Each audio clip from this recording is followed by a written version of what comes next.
So, what was it about Mission Impossible that made you want to do this movie? I felt that there's so many different things you could do with this project, different worlds you could go see, and I just thought it would be a lot of fun. It was a movie that I wanted to see. And with today's technology, it allowed us to, hopefully create a new experience for an audience. And the tough thing was really pounding out the story, and essentially we had the structure of the piece, and Brian had designed the set pieces for the movie, and just the fun, the twists and the turns that you expect in the series, and that trying to update that and make it modern, and have that Topalmian edge. It was challenging. It was a lot of fun. This looks like a job I think you could do in real life. It's kind of a fun job, in the movie. When you're looking at the movies, I don't know about real life. I was looking at the Bay of Pigs last night on A&E. I thought, oh man, that's not a good place. Tell me about Ethan. What do you like about him?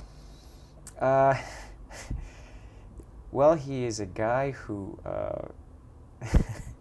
he's a resourceful guy, and I enjoyed playing a character who speaks different languages, and resourceful. His resourcefulness. It's a lot of fun.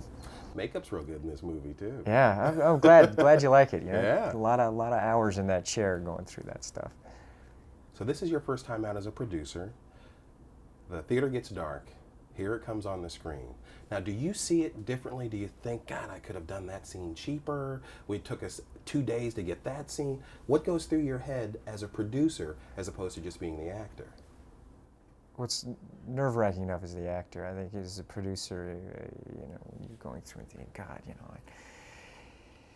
it's both exciting. First I wipe the sweat from my brow and sit there and go, well, it's yours, to the audience. And I'm excited about this. I think I've seen it only twice with an audience. Were you there last night? No. Okay. No, I was working. Okay. Until about 11 o'clock last night. So, but it's exciting and nerve-wracking at this stage. But I feel very proud of the movie. I feel proud of what Brian has done and what he brought to this picture, and proud to have worked with him, and also Paula, who's been there right from the beginning of my career. It's a lot of fun. I'm happy the film's done, and now I'm like, let's just get it out there, get it done. Well, there is the talk, you've talked about it, the tension on the set chat that's been going around. Tell me a little bit about that. You said when you make a movie, that's what it is. That's part of the process of making that diamond, that tension. It's a relationship you have. You're with the director, you're with this guy 6 days a week. You try not to bother each other on Sunday, but there's times on Sunday the calls are coming in and the pages are coming in, and producing a movie is problem solving, and certainly directing a movie is problem solving, and acting a movie. But on the big scale of producing, there are a lot of issues that we had to go through, and we developed the script together, and but it was. I feel strongly about certain things, but it was always, listen, if Brian said, I can make this work, I really feel strongly about it, he was like, okay. And it was never to the point of tension, it was never to the point of, screaming at each other and going to trailers. We want to make a great movie, okay? You've done this a long time, Mr. De Palma, and I've done this for a few years myself, and I have a great deal of respect for him as a filmmaker, and I was, very excited when he said he wanted to direct this movie. And I think he is masterful at suspense and his epic vision that he has as a filmmaker. And I just look at what he do in Russia, and I think, man, this guy's good. He is really, really good, and he's very dedicated. So sure, you talk about a scene, and what was nice about it, and what's nice about making movies is, everyone comes in with a point of view, and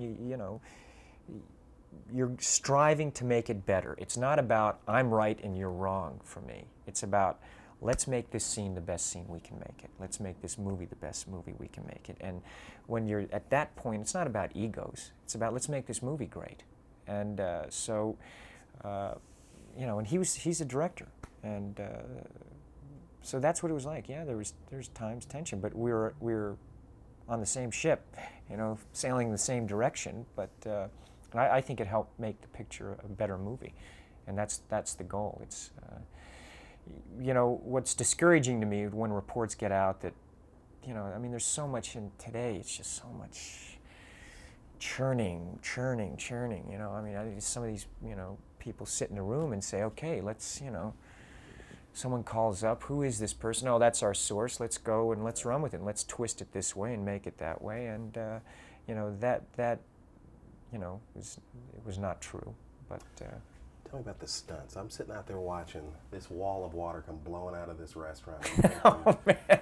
Did Nicole ever say, Tom, what are you doing There were here? a couple of nights we were laying there, and she said, you know, Paula called and told me what scene you're shooting.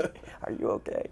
You know, you got 2 kids. Yeah, the stuff, and I mean the train sequence. She's very and, sweet, though. Yeah. It was, I was, you know, sweetheart, and I think she kind of likes it too. You know, she's a woman. You know, she gets in that airplane with me, and you know, I can fire it up, and she kind of likes it. But that was fun. That sequence. That actually was probably when I get dragged along the train was the most dangerous, and certainly when these explosions went off, it was everything in my power to stand there when that, you know, because there's a special effects guy. He says, "Look, when I count to 1, that's going to explode. When I count to, I think it was when I count, I'm going to say 1, 2. On 2, that's going to explode. On 3, the one above you is going to explode. So, you know, when you hear, you run like crazy, you know." And I thought, man, I said, you know, and he says, now it's going to be a big explosion.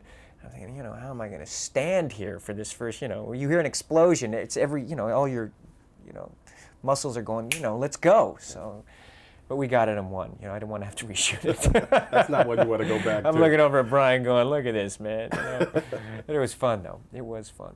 Tom, we've talked many times before. I asked you before, Risky Business sequel? No. Top Gun sequel? No.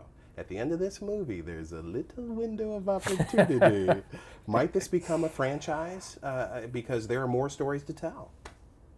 You know, I don't know with this. It would all depend on the material, you know, what we could come up with. It is in a rich environment. You know, you could take it anywhere. You could do anything with this, and that's how I felt about it. So I'm not sure. It would all depend on the material, you know, whether we can really not be redundant with it and see what we can do, you know. But you know, I'm sure Paramount wants to go on. So. Absolutely. They were asking me in the hall. Were they? I'd ask Tom, see if we can get on film. Then we send the tape to him. You know, I'm not sure. You said a quote of yours. I like living in the red zone. What is the red zone, and why do you like living in it? It's about 2,900 RPM. Yeah. You know, I like going places I've never been before, and I mean that emotionally, you know, physically. With, you know, Nick and I, we enjoy traveling. That's one of the things. You know, it's this life is kind of an adventure, you know, and has been an adventure in my life in a lot of ways. And so I get excited by that, by playing different characters, you know, and I enjoy it when I see movies. I sit down there, you know, Friday night, Nick and I, and it gets dark, and we're watching pictures, and you know, you see how actors push beyond what I've seen before, and I enjoy that, watching them and thinking, how the hell did they do that? You know, God, it amazes me, and I want to go there. You know, I want to try that, and I don't know. That's for me. That's life. You know, I'm interested in it, you know, with people and my work, and I think both kind of feeds that. Tell me about Daddy Cruise. Daddy Cruise, man. Do you change diapers? You know, that's, Gotcha. I don't know why people are surprised when I tell them I change diapers. What are you know, what are you going to do? You're out there, you know, the kid, you know, it's there, you got to handle it, you know, he's looking up at you. I don't know who else is going to do it. Now, are you a right-handed? Is the head over on this side or the head of the baby on You know, the right or left? I like it on the left side. Okay. You know, but you know, they kind of make the decision where they want to go, and you say, all right, you know. Did you sing lullabies to your babies when they were little? That would keep them up if I sang. You know, you do all that. You know, I read stories all the time. Nick and I, you know, two actors. What are you going to do? You play, you know, we play the characters. You know, it's you just go through it, and then, you know, it's a lot of fun. What's the most important thing about being a parent? I think just loving them. What I'm trying to do is just protect them and allow them to find their own identity and not have it dictated to them or told by, you know, it's a different thing being, I think, the child of celebrities that get attention from the press. And we try to really protect them and allow them their privacy so that when they grow up they can decide for themselves who they are and without it, you know, this is how you should be, or how you know, this is who they are, this is how you are, you know, and I don't know, you just see them, they've got their personalities and their stuff going on. I just think being there for them, really being there for them, and just laying down a lot of love, you know, giving them every shot in the world. You know? You talked about your childhood, some tough times.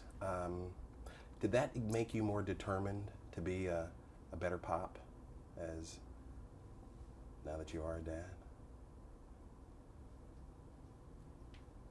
You know, it was, there was also, you know, there's a lot we went through. It was a lot of fun, too. A very close family, and there's a lot of love there.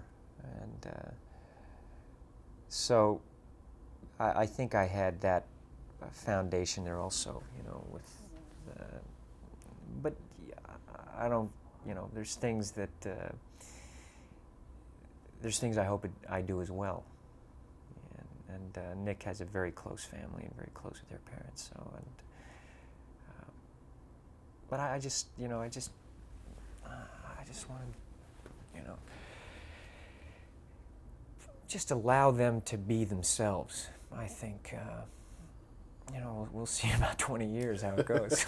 You know? I don't know. You know, when a pitcher has a 20-game season, at the end of the season, they say, how'd you do it? And he says, well, my fastball was working, my curve was working. You've had quite a few 20-game seasons. Why do you think it's been working? Why do you keep bringing people back into the theaters? I have no idea. I think, and I appreciate the journey they've, you know, the rides they've come on with me, and I just I've been making the movies that I would like to see as an audience, and I don't know. They just, you know, keep coming. I don't know why, but I appreciate it because I make the movies for them. You know, it's allowing me to make the pictures that I want to make, and they've been very generous. Let me ask you this. What are your strengths? What do you do well? God, what do That's I a do tough one, well, but I mean, you know? the things you know that you have to work on, but what do you think you do well? Commit. I think what I do well is I can commit to something, and what I mean by that is commitment to a piece, and